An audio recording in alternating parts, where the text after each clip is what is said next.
Today I'm going to tell you the greatest escape story in human history, where 2 million slaves escaped in a single night.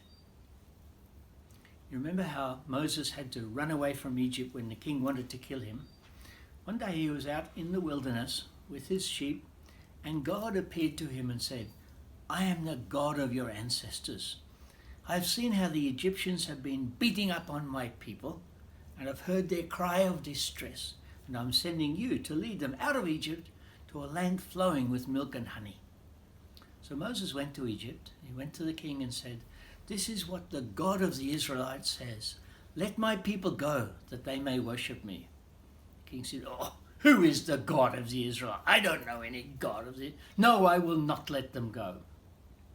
Moses said, "If you do not let my people go, I will turn the river into blood. The fish will die. The river will stink." No. And so God turned the river into blood. Moses said, "If you do not let my people go, God will cause frogs to come out of the river, and they will invade your homes, into your cooking pots, into your beds." No. So God sent frogs into the homes of the Egyptians. Moses said to the king, "If you do not let my people go, God will bring gnats out of the ground, and they will bite your people." No. So God sent gnats to bite the Egyptians. Moses said to the king, "If you do not let my people go, God will send a plague of flies which will invade your food supplies, and they will turn bad." No.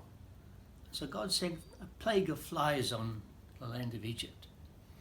God said to Moses, "Go and say to the king of Egypt, let my people go, that they may worship me. If you do not let them go, I will send disease on your animals, and they will die." No. And so God sent disease on the Egyptians' animals, and they died.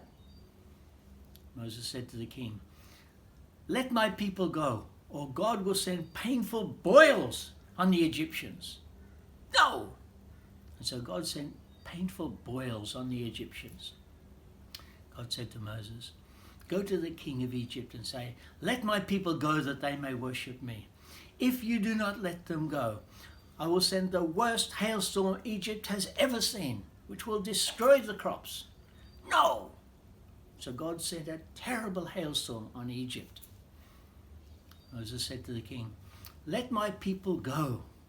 If you do not let them go, God will send a plague of locusts, which will eat every blade of grass in Egypt." No. So God sent a plague of locusts, which ate everything green in Egypt. Moses said to the king, "If you do not let my people go, God will send darkness on Egypt so thick you can feel it." No. And so God sent darkness on the land of Egypt. The people could not even leave their homes for 3 days. Then God said to Moses, "There is one more plague I will send on Egypt. At midnight I'll send my angel, who will kill every firstborn son throughout Egypt, from the king's son all the way to the maiden's son. So tell your people to get ready."